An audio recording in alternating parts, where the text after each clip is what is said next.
On this week's Silver Screen Report, we've got the skinny on college financial aid, have a recap of rivalry week, and take a look at this week's basketball tryouts. Good afternoon, Dutch Fork. Today is Friday, November 3rd, and your Silver Screen Report starts now.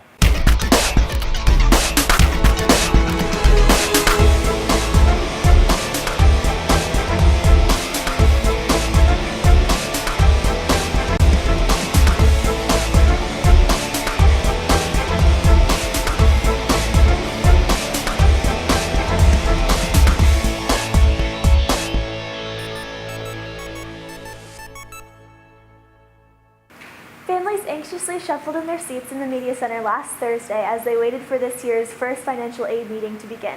Here's Maddie McCormick with more. Preparing for the cost of college can be intimidating.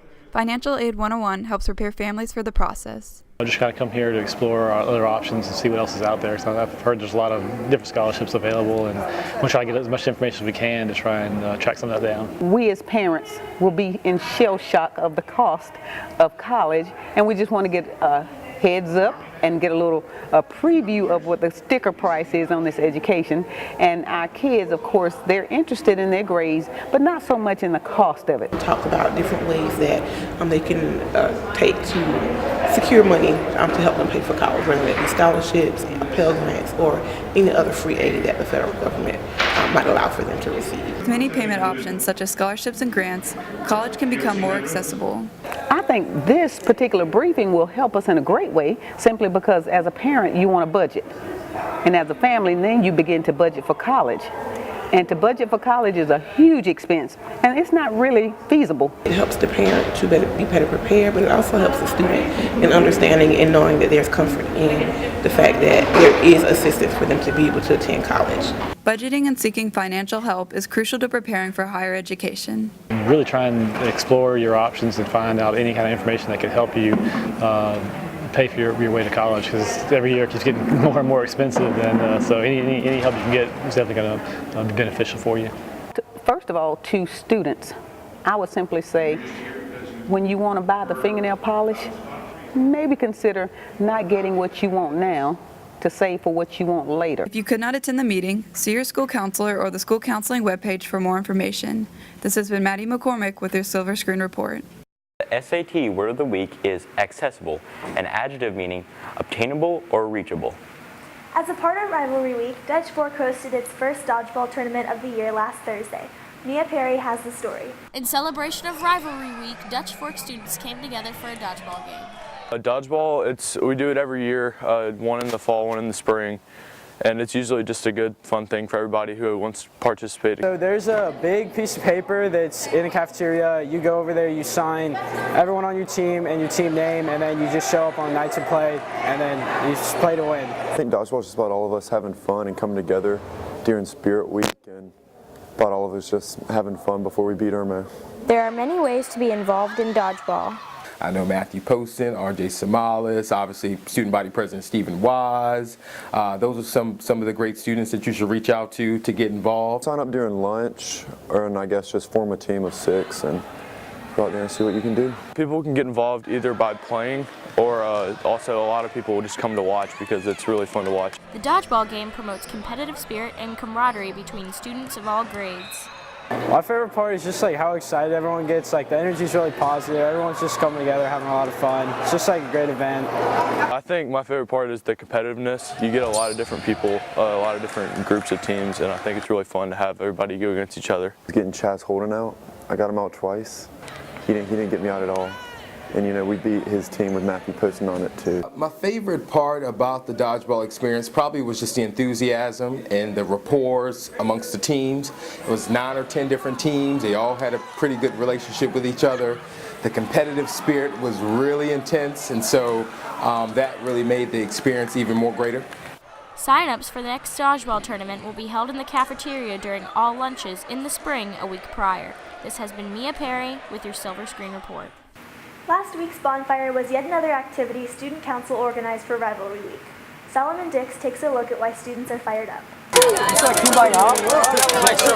With fire roasting and students cheering, the student body finds that the pep rally and bonfire creates some school spirit for the game. Bonfire and pep rally is just to get everybody excited, kind of get that spirit of the rivalry going, No matter if it's going to be an easy game, I think it's really important for people to still come out. Like, you can go to the game and like that's that, but if you add more to it and give people more opportunities to get involved, then that just helps create like a better high school experience for them. Students say Friday's win is another mark in the long-standing rivalry between two schools. Irmo used to be really good, but like now we've beaten them so many times in a row, so the rivalry is just kind of like not really a rivalry anymore.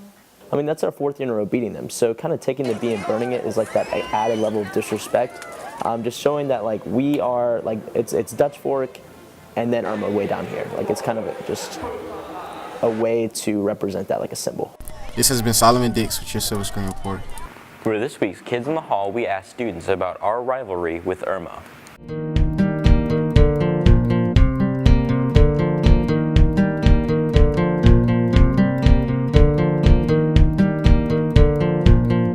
Since they've been our rivals as long as I've known, it's significant because we need to keep playing them because they're our rivals. Another school in our district, so we got to beat them to show we are superior to them. Well, it's significant because we've been rivals with Irmo for a long time. Significance with the rivalry with Irmo is basically our, competitive school, our school that we compete against, our rivals. So it's all about competition, fun and games, see who's going to win, who can come out on top at the end of the year.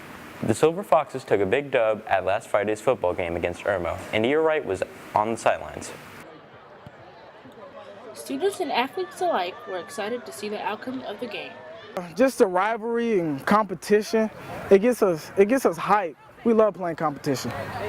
The pep rally is in Spirit Week because if you don't show your spirit, then what are you even going to go to the game for? So you got to really show it. The Silver Foxes gave it their all to prepare for the game against Irmo.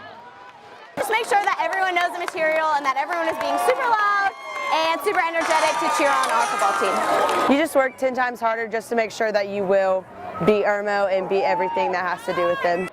Everyone's coming together to make this season possible. The football season is going great compared to what we happened last year, but I think we're going to do better even next year. All of us learn from our mistakes and everything. Season going real well. Coach Knox, everybody's coming together after that loss, and we're all playing as a team now, and we're going into the playoffs very strong, winning the region, so it's awesome. The game against Irmo is one of the most important games of the season, ending in a victory of 49-0. The importance of the game against Irmo is just honestly that we just beat them because we've always beat Irmo and we just need to continue that tradition. We just want to show that we are the superior school, the superior football team, and just superior all around, and we just really want to beat them because it's such a big tradition for us to beat Irmo. It's our rivalry, and we put our heart and soul into every game, every practice, every workout, but it's all for Irmo. It's a whole season, but Irmo's the reason why we play, so we can kill them and beat them. That's how we rock. This has been India Wright with your Silver Screen Report. As football season draws to a close, student athletes get their heads in the game as they prepare for basketball. Katie Rojas was at this week's tryouts. Athletes and coaches have their heads up high looking into this season. Some of the goals would be make sure that we are ready to practice every day. Make sure our mind is there, not only our body. So those are some of the things that we are focusing on this year. To be a better point guard and help my team make it as far as they can and to improve my shots and things like that. Players and coaches are dedicated to focusing on basketball technique to improve their skills and reach their goals. It might be a little hard, since we don't have the key players that we had last year, but I think we're going to do pretty good. It's going to be much better. It's going to be more dedication. I got more leadership from my seniors, so I'm looking forward to this season this year. Coaches say there are a lot of high expectations that come along with being a basketball player. Don't talk in practice because that's a really bad thing to do, and just keep focusing on your game. One of the main tips is most kids think it's just a physical thing, but it's also mental. You got to be thinking at all times, and I'm always relating basketball to the game of life. You just can't just be walking around and not using your head. So on that basketball court, it's going to be some good situations, it's going to be bad situations, it's going to be things that you can control, things that you cannot control. So you're going to have to always have your head in it as well as your body. This has been Katie Rojas with your Silver Screen Report. And now for some announcements. The girls cross country team will compete for the state championship tomorrow morning at 9 a.m. at the Sand Hills course across from the Sand Hill Mall. This is the 16th year in a row the girls have qualified for the state championship. Beta Club's new member introduction ceremony will take place tomorrow from 4 until 6 p.m. in the auditorium. Next Wednesday is the deadline for Scholastic Students Poetry Contest. Submit your original 2 to 20-line poem to your English teacher or the Media Center. Now here's Kylie with more. Thanks, Max. The Fellowship of Christian Athletes meets every Thursday morning from 7:30 until 8:10 a.m. See Faith Windsor in room 307 for more information. The Dutch Fork Community Book Club will meet in the Media Center after school on Wednesday, November 29th to discuss Turtles All the Way Down by John Green. See Mr. Gilliam in room 204 for more information. Remember, Monday is a student holiday. Tuesday will be a B-Day.